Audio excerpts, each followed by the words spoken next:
Today we'll be replacing a standard water meter coupling with a extended brass water meter coupling. We want to start off by first removing the compression fittings from the spacer tube.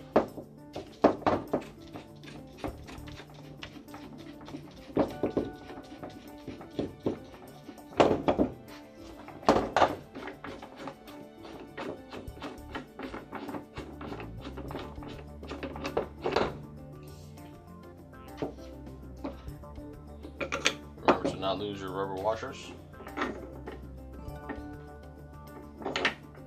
You're going to remove this water coupling.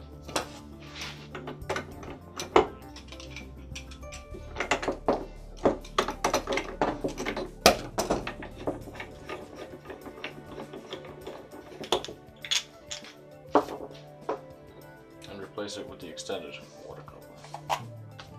As you can see, the extended water meter coupling is longer. Remember to put your nut on before you put your water coupling in, and use the proper thread sealer at this joint here. Tighten down so that there's no water leaks. Use your new water coupling washer here. Place the rubber washer here. When installing your water meter, ensure that the arrow is pointing the way the water is flowing.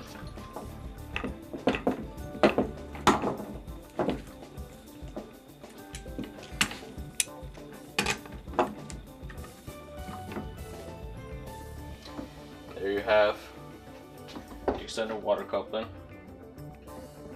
to shorten the gap when replacing this water spacer tube.